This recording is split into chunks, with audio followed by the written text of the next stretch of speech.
Power change in Senate. Saraki, 15 others defect. PDP expels Buruji Kashamu. In international news, North Korea may be dismantling nuclear test site facilities. And in sports, the Long and Buharian collision course on Giwa and Pinnick.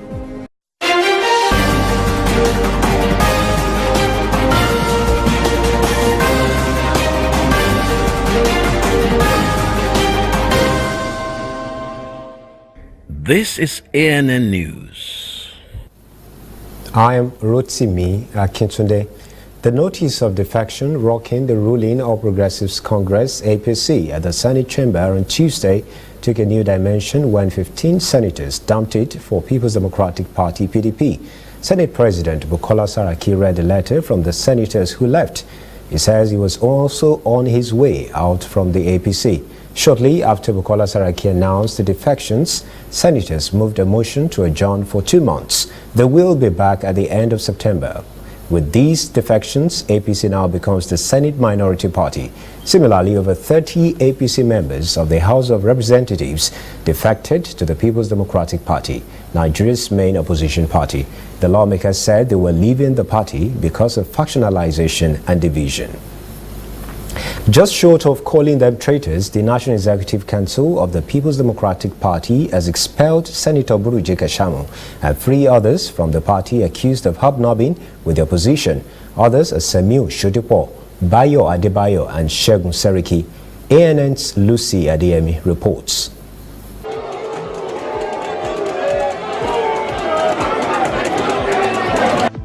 The party says the 4 were working with opposition All Progressives Congress in Ekiti State and believes their actions caused PDP the governorship election there. Party National Secretary Ola Ologbodinyo says the 4 have acted in ways that were detrimental to the interests of the PDP.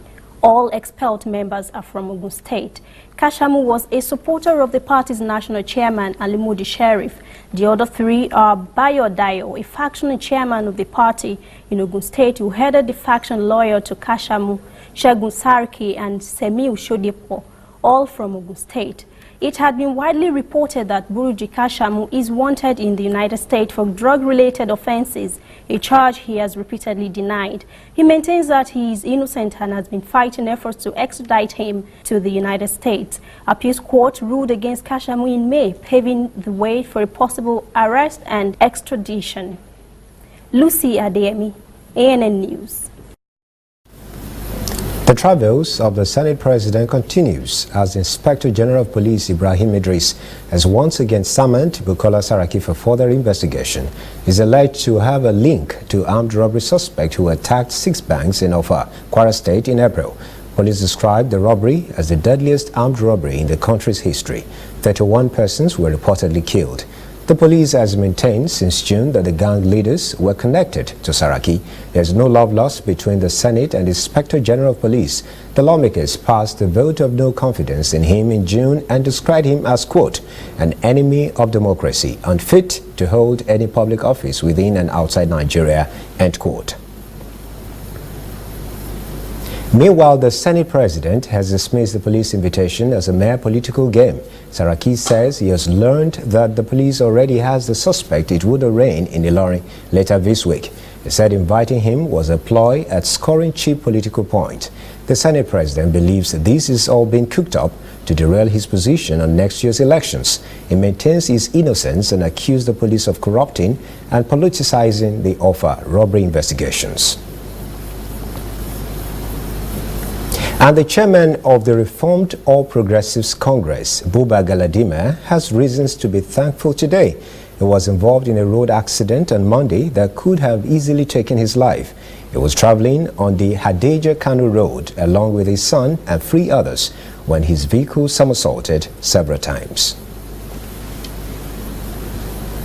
Well, he may have nursed the desire to return to the People's Democratic Party from where he decamped to the ruling All Progressives Congress, but 13 PDP governorship aspirants in Benue State say they don't want back Samuel Ortom, Benue State governor. They spoke to the press in Abuja on Monday and pitted Autumn as an individual whose return would, quote, soil the image of the party, end quote. The governorship aspirant also say Autumn has no electoral value to make PDP the party to beat. They also say he's a liability, not an asset. Bluntly, they say he's not welcome back in the party. Autumn defected from PDP to APC during the preparations for the last governorship election. It has been reported that he is considering a return to the party, possibly to pick up a ticket to run for re-election on the party's platform. Moving away from politics now, religious nerves were bruised at the Nigerian Law School in Lagos, where a social media post was said to have offended Muslim students. Early DSS and police intervention was said to have averted what some say could have become a bloodbath. Muslim students said the WhatsApp post was blasphemous as it derogatorily painted Prophet Muhammad. The school mediated in the fiasco, but the chapter of the Muslim Student Society was not pleased that there was no consequence on the student who posted the message. They say he had no regard to the sensibilities of Muslim students. A Chinese firm was awarded a contract in 2010 under the Umar Yar'Adua administration to build a 470 million naira national public security communication system in Nigeria. The contract included fixing the vandalized closed-circuit television cameras in Abuja and Lagos. The project was never completed. Now, the Buhari administration wants to complete and implement the project they say would be significant to the nation's security.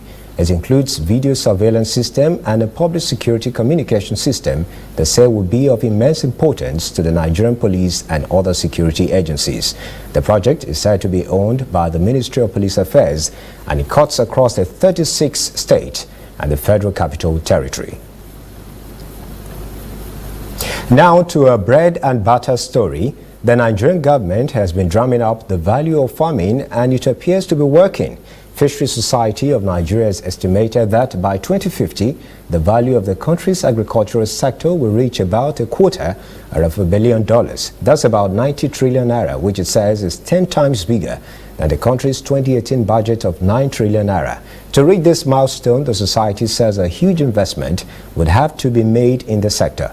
Currently, agricultural sector provides almost half of the nation's gross domestic product and more than 10% to the export earnings. Lagos State government is taking the bull by the horns on the traffic gridlock in the city, especially in the Apapa axis, which has terribly affected traffic movement in many adjoining arteries. Now, the government has issued a 30-day ultimatum to Tank Farms owners in Apapa area of the state to provide adequate holding bays for trucks. The state is also willing to sanction those who don't comply. Governor Akinwumi Ambode met with representatives of unions in the maritime sector and others with interest in the sector. They focused on indiscriminate parking of articulated vehicles on Lagos roads and bridges. Another decision taken at the meeting is that the Nigeria Port Authority (NPA) and Lagos State government would now jointly issue licenses for trailer parks. Only trucks housed in such parks will be granted access to the ports. The tank farms have 30 days to comply. In an effort to bring sanity to Lagos roads, the government will continue to clear from the roads container trucks and all tankers that are indiscriminately parked. This action will continue for the next 5 days. Glad they are doing this. It's about time.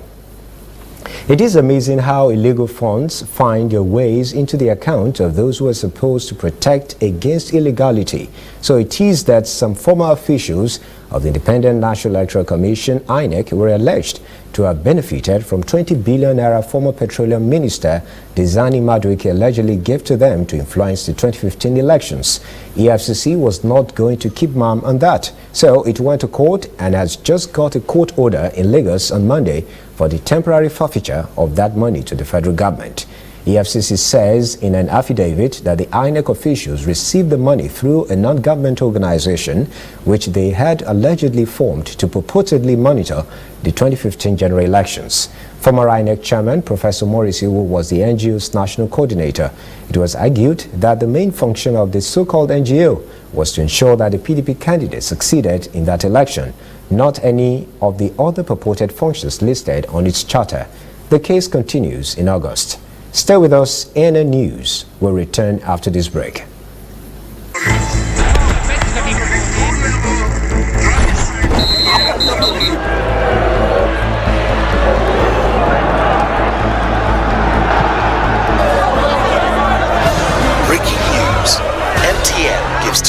2,000% bonus for reactivating your MTN SIM.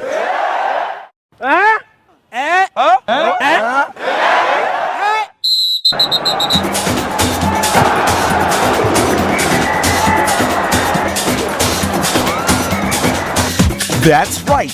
If you haven't used your MTN SIM for 45 days or more, recharge now and get 2,000% bonus. That's right, 2,000% bonus for your first recharge of every month.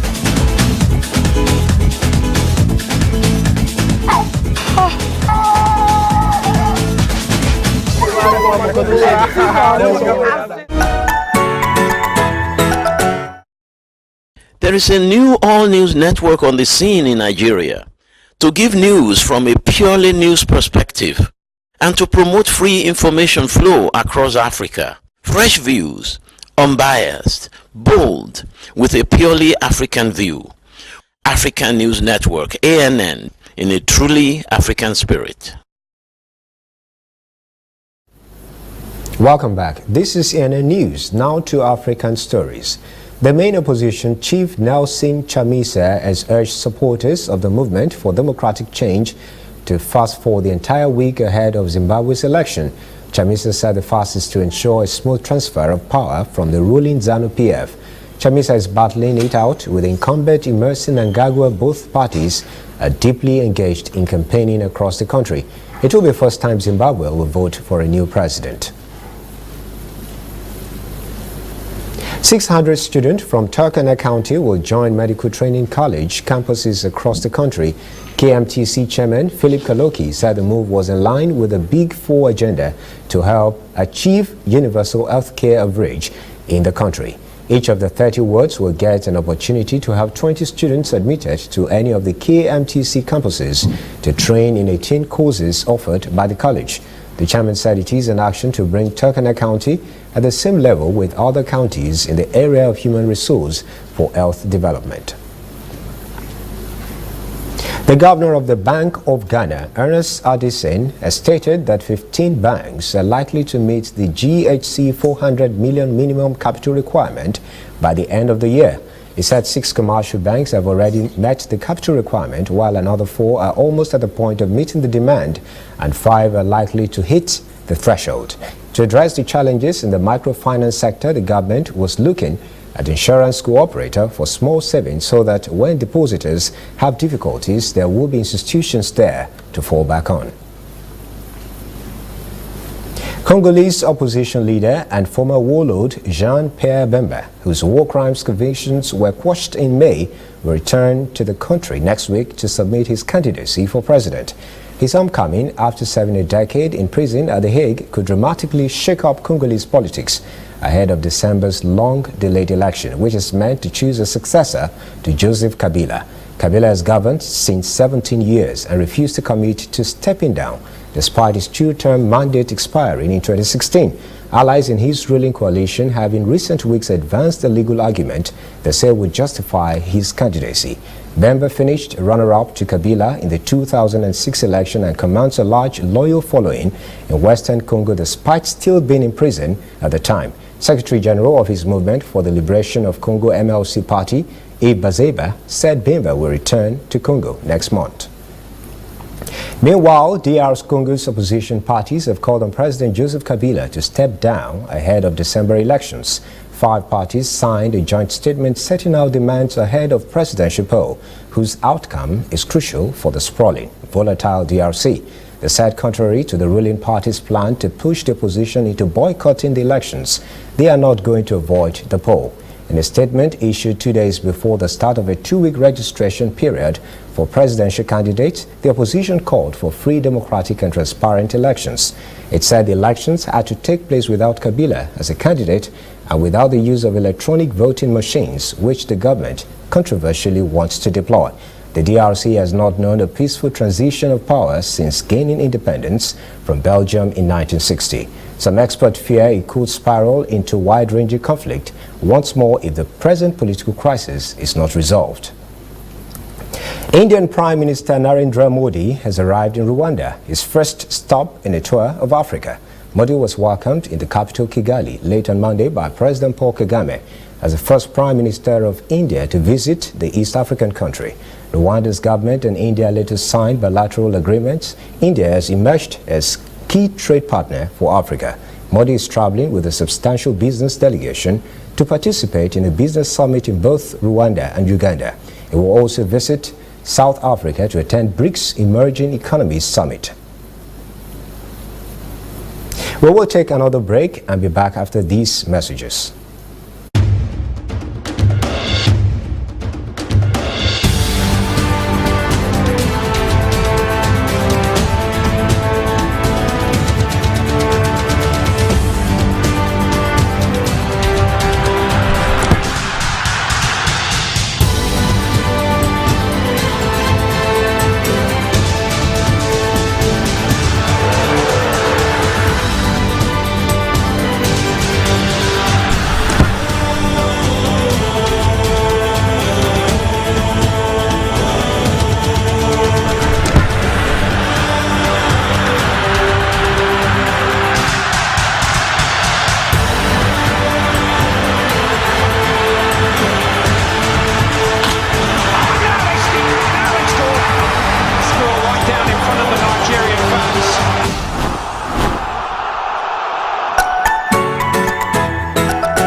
Shining our eyes on breaking news, whether in the east or in the west, with Al-Shabaab in Somalia and Boko Haram in Nigeria, with turbulence in the north and agitation in the south. Wherever you live in Nigeria, wherever news happens in Africa, we've got it covered. ANN News, connecting Africans in a truly African spirit. Welcome back. This is ANN News. Now to international stories. As this year's Pakistan elections draw closer, Punjab has turned into a fierce political battleground. This eastern province, with more than 100 million population, is turning out to be the center of gravity in deciding who will form the next government in Islamabad. Cricketer turned politician Imran Khan's party PTI and former Prime Minister Avonfield corruption convict Nawaz Sharif's PMLN have campaigned rigorously in this populous province. About half of the 272 seats in the National Assembly fall in Punjab. Pakistani political analysts say whosoever gets majority of the seats in Punjab will form the government at the center. Satellite images are reported to indicate North Korea has begun dismantling key facilities at the site used to develop engines for ballistic missiles, a first step toward fulfilling a pledge made to U.S. President Donald Trump. Trump had said after his June summit in Singapore with North Korean leader Kim Jong-un had promised that a major missile engine testing site will be destroyed very soon. Analysts say it appears like North Korea is moving step by step towards denuclearization. Shares of South Korean companies with exposure to North Korea rose after the news that the satellite site was being dismantled.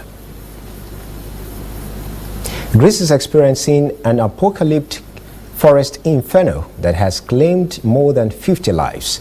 Rescuers say half of those killed were from the same village. Almost 200 have been injured in the huge wildfires in sweltering heat wave. One of the survivors said the village doesn't even exist anymore after she managed to flee. Authorities were also investigating a report that up to 10 tourists, possibly Danish, were missing after heading out on a boat to escape the flames and smoke.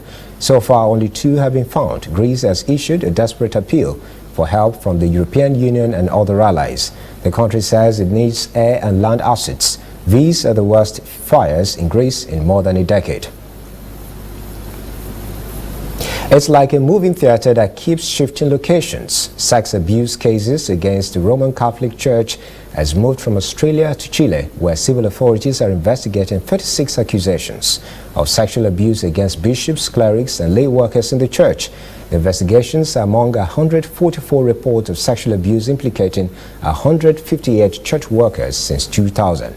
The National Prosecuting Authority gathered the figures about complaints from around the country for the first time in a bid to take control of a persistent scandal over sexual abuse within the country's Catholic. In addition to the 36 cases under investigation, 108 have been closed. with 23 people convicted, 2 exonerated, and 22 cases sent to another judicial office because the alleged crimes committed before the year 2000. Lack in the midst of plenty. That is the story of the number of children living in poverty in Britain. A think tank report says the numbers rose last year as the poorest families saw their incomes hit by welfare cuts. Resolution Foundation, which focuses on issues faced by low-income families, says a fall in disposable income for the poorest 30% of households means child poverty probably rose by 3% last year. The foundation's report also said once all benefit income is accounted for, a quarter of all children lives in relative poverty, rather than official survey estimate of 30%. So with ANN News, we will return shortly after this break.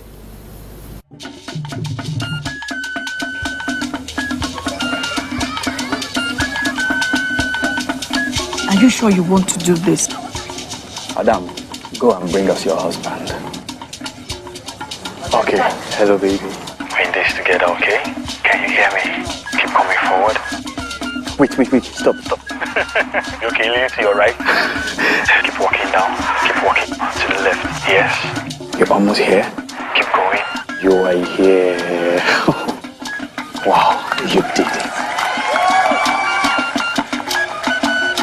I'm just so glad I didn't have to use my cane to do this. And I am so glad no other man got you before me. Let me be your eyes. We will never stop working to give you a network you can rely on so you can enjoy life's special moments. MTN, everywhere you go. There is a new all-news network on the scene in Nigeria to give news from a purely news perspective and to promote free information flow across Africa. Fresh views, unbiased, bold, with a purely African view. African News Network, ANN, in a truly African spirit. Welcome back. This is ANN News. Now to sports. The drama continues at Glass House in Abuja, where the Department of State Services DSS has stormed the building and ejected the recently installed Chris Giwa board. Amach Pinnick was reinstated as NFF president. His board had vacated the secretariat earlier this month after the Minister of Youth and Sport Development, Solomon Dalong, asked NFF to comply with a Supreme Court order on Chris Giwa's 2014 election. Giwa took over the secretariat and acted as the president of NFF based on the court order. FIFA had warned Nigeria to raise sanctions if Pinnick was removed as NFF president. Giwa and his board have now been ejected. Pinnick was away in Morocco at a CAF meeting while all the drama unfolded.